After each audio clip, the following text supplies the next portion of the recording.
There will be 3 new Supreme Court justices. 3. And it will tip the balance of the court. And the reason I have to go to the courts first, y'all, because this is an issue we have got to get our hands wrapped around. Conservatives understand the power of the courts, which is why they're willing to tolerate somebody like Donald Trump, because he will appoint justices that will agree with them. And we've got to become equally smart about the courts. The courts are appointments that, while I run on every 4 year, we're talking about 40 years. These are the people who are looking at maps, saying whether or not these maps are drawn appropriately.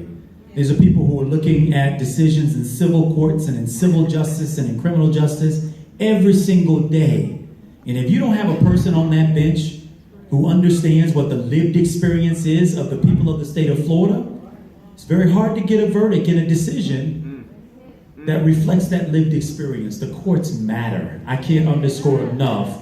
The courts matter. And frankly, you can go and sit in your county court any day of the week and watch who gets paraded through there, and you'll realize real quickly how much this court system matters. And so, very functionally, I got to tell you, the first thing is the appointment of the next 3 Supreme Court justices. Next question has to do with the environment. They said, what's your opinion on fracking, clean water, no drilling? I believe that we passed an anti-fracking ordinance in my city. I'm against drilling off of the coast of Florida. And I am 100% in putting some real meaning in the name Sunshine State. I believe that we ought to be the solar capital of the United States. We ought to be contributing to the future of technology when it comes to energy production. And by the way, I know the environment is not an issue that we all talk about in all different quarters of our society, but it is so important to our breathing, to our drinking, to the quality of life that we all get to experience. We've got to become more hyped and more activated on this issue of around a clean environment, clean air, clean water. And frankly, in a state where we are on a peninsula and we are surrounded by water on all sides, we better figure out this global climate change and sea level rise real quick before I have beachfront property in Tallahassee. And we ain't nowhere near the water. We're an hour away, right? And so there are real consequences to what we do around the environment. The only other thing I'll say about that is I actually believe that there are jobs in dealing with the environment. If we decide to make Florida a more renewable state, if we decide to make Florida the epicenter of an energy revolution, green energy revolution, those are jobs right here in the state of Florida. Those are people we put to work right here. So we all got to care about that because it can put us and our neighbors to work. There have been several questions about how you would actually fund higher salaries. Yes, let me talk about it. So what we propose, you all remember the Trump tax scam, where they reduced the corporate burden from 35% down to 20%, a wholesale shifting of economics in this country. We propose, by the way, in Florida, we know we don't have an income tax, right? So we survive off ad valorem. The other thing that happens in Florida is that the corporate tax that we did adopt, only 3% of corporations in the state pay that. Now, they happen to be the wealthiest 3% of corporations in the state of Florida.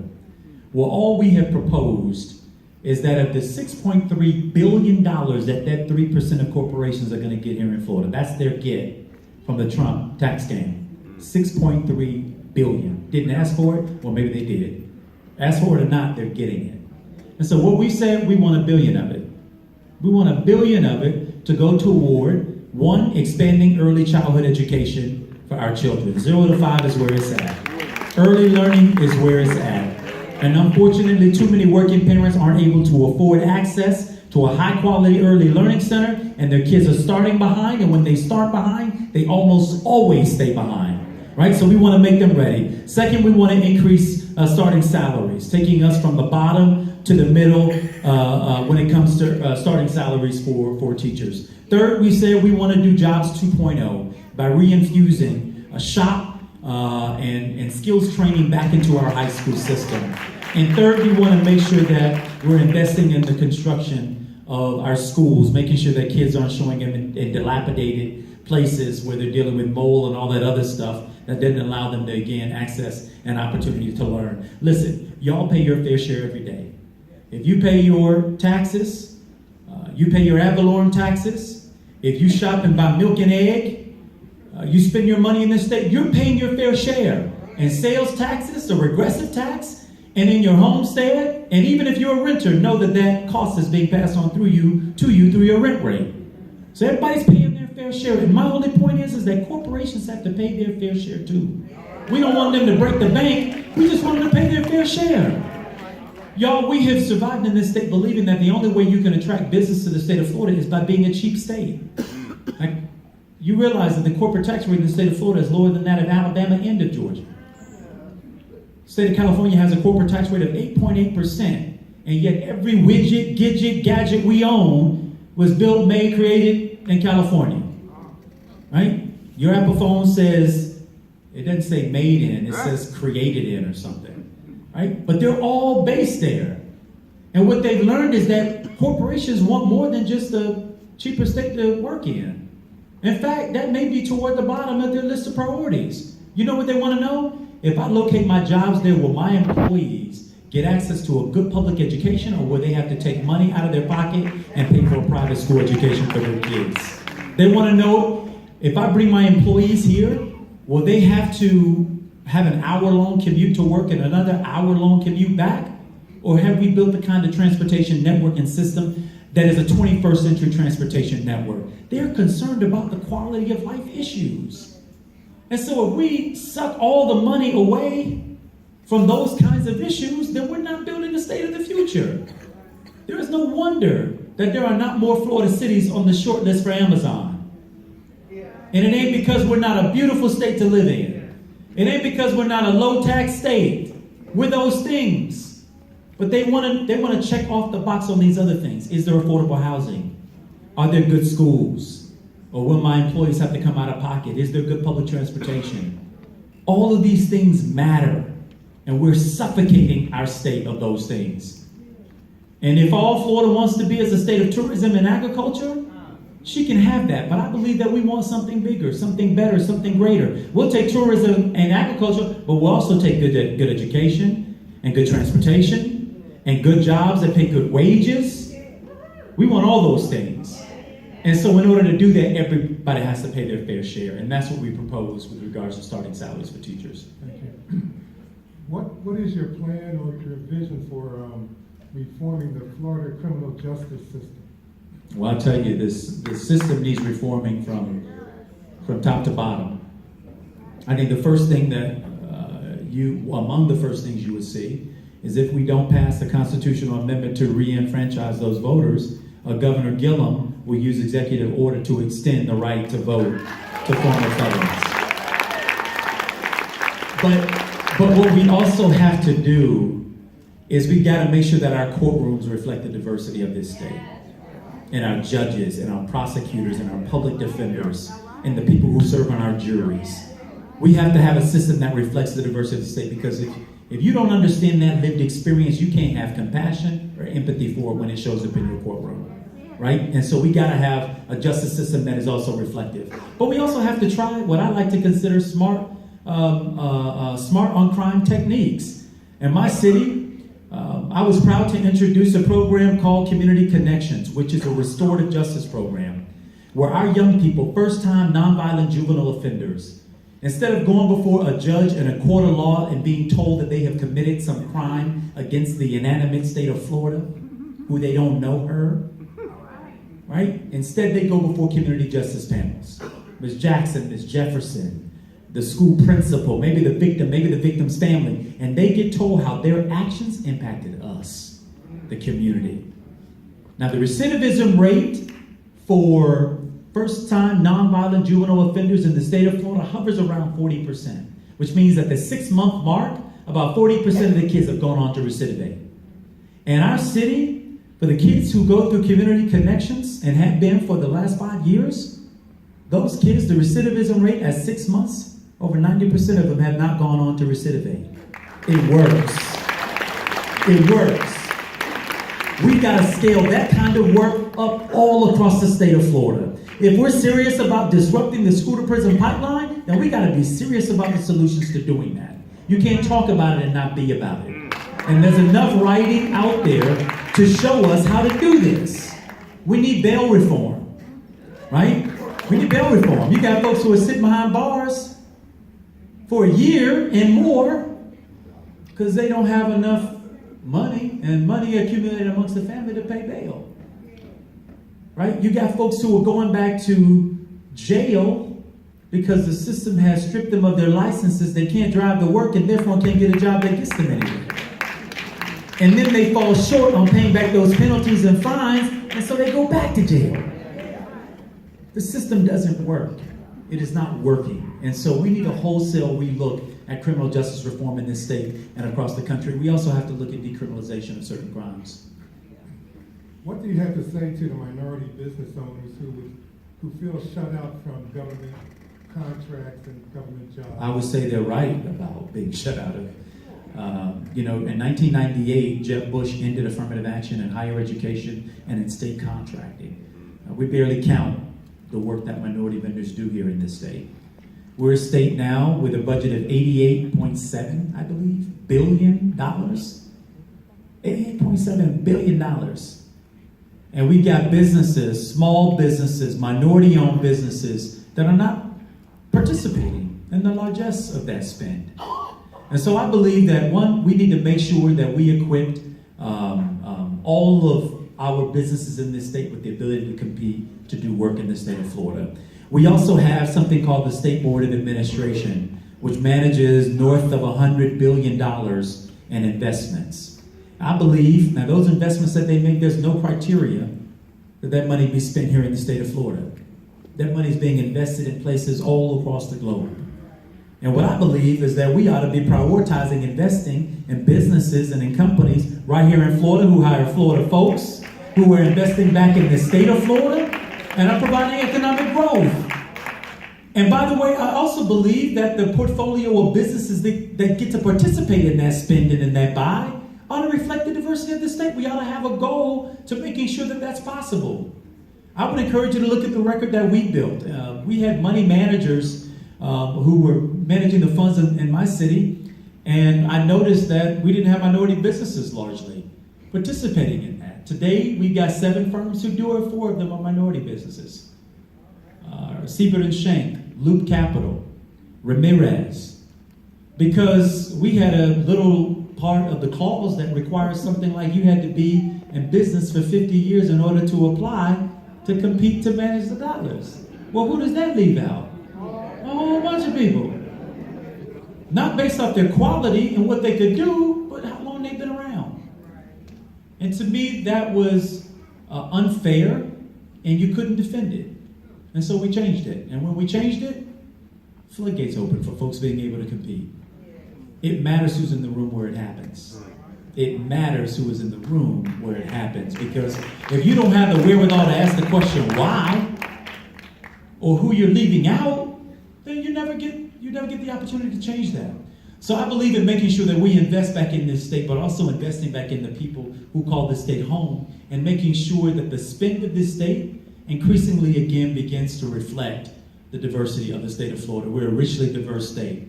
We ought to have road builders, milling and pavers, folks who are doing FDOT work, folks who are major contractors and vendors for the state. And they ought to be, in my opinion, we ought to be putting people here of the state of Florida to work. And you'll have a governor who's willing to ask the right questions and make sure that we set the right goals and standards to put people to work in this state. I have a couple questions concerned about the state of health care in Florida. And they would like to know, do you support Medicaid expansion or Yes. health care for all? Both. But in this state, obviously, Medicaid for all, an idea that I have endorsed, we need the federal government's participation. What we can do, however, is we can expand Medicaid in the state of Florida. And by expanding Medicaid, we can get access to health care and maintenance and care for north of 1 million people. And we ought to do that. And I think it is short-sighted for the governor and for the legislature to have refused to do that. I already told you what it cost us in last year's budget, and we all know the unpredictability of the healthcare markets and what we end up paying because of our refusal to expand Medicaid. The area of gun legislation is that, number one, are you in favor of banning the assault weapons? I am. And then what can be done to protect our children in the schools and also in our neighborhoods from these guns? Yeah, so and there are two different answers. So in our schools, obviously we should make sure we have SRO officers. And by the way, the SROs ought to be charged with the protection and the safety of kids from incidences like what we saw in Park Lane and any gun-related incidences that might occur. I want to bracket that because I don't believe the role of SRO officers ought to become to continue the pattern of criminalizing our kids. There are kids who make mistakes, and as a kid, you ought to be allowed to make one. You goof off, you get to the detention, or you go to the principal and do your sit down. We used to have lunch. Somehow that was thought to be an embarrassing and horrible punishment, to sit with the principal and eat as part of the punishment. But I say that to say that we need to make sure that we don't replace disciplinary issues inside the classroom with the locking up of our kids. That's a different piece. So, but we ought to harden our schools to make sure that we reduce the incidences and the likelihood of gun violence incidences from taking place there, and I think SROs play an important role. I don't believe we arm teachers. Unless you tell me arming teachers, you're going to arm them with higher salaries and money to get supplies that they don't have to come out of their own pocket. Arm our kids with books and with resources and with knowledge, but with weapons, that's not what I don't believe in that. And I'm glad that part fell by the wayside. To answer the question around what we do about gun violence in our community, is more nuanced, right? Because the contributors to that are very varied. In our city, we've dealt with some of the gang violence stuff. We don't call it gangs because there's a whole legislative language on how you qualify for that. But certainly these cliques that have violent tendencies, if they're not gangs. And we've got to disrupt that, right? I in my city started the 1,000 Mentors Initiative, where we try to connect loving and caring adults with some of our most at-risk youth. Because I think we take for granted that every kid has in their home a mother or a father who looks on them and says to them on a daily basis, I expect great things from you. And then are going to be around to deliver on those great things, right? And to hold them accountable to delivering on those great things. And so what we can't accomplish in the home, we're trying to make sure we accomplish by putting loving and caring adults into community with our young people. The other thing that we've done, and we just won a national award for this at the at the National League of Cities, I instituted a summer jobs program targeted at young people who live within our 3 highest crime areas. And so for over the summer, not only are they working and earning a little bit of a wage in government and also private sector jobs, they're also going and visiting FAMU and FSU. They are earning a credential through our partnership with Tallahassee Community College. We equip them with a customer service certificate. That way, that's a skill they can monetize. They can go somewhere with that credential. And we also connect them to financial literacy training, so they know what to do with their money, how to manage their money. What does it mean to bring some money into the house, and then what are the obligations to make sure you don't run low before your next check gets there, right? Now, these are life skills development. We know that little check that they get over the summer, yes, you want to manage that, but the truth is we want to teach you some life skills. And then we're doing some things like what we've seen on the restorative justice side. We know that once our young people find themselves in the criminal justice system, they almost always go deeper into it. And so through things like community connections, if we can sever the head of that trap where our kids are getting involved, and because it is so difficult to extract themselves from that system, it labels them, can't get no job, people don't look at them with dignity anymore. All those things we're trying to disrupt at the earliest possible point. That's why we put the emphasis on first-time nonviolent offenders in that process. So it is a more nuanced way to get at some of this, but it requires that. Y'all we all know that if there were a silver bullet, we would have all fired it already. There isn't a silver bullet. This is hard work. This is the work of not just building community. This is the work of building humans, right? The cultivating, the shaping, the molding, the inspiring, the encouraging, the I'm going to be on your left, your right, your back, and your front. That's difficult work. And public policy won't be the only solution to it. That's the work of communities, right? That's our work. But the government and our businesses play a part in it. Mayor Gillum, thank you very much. That means I've talked too much, and I want to thank y'all for the opportunity. It's been a real blessing. I appreciate it.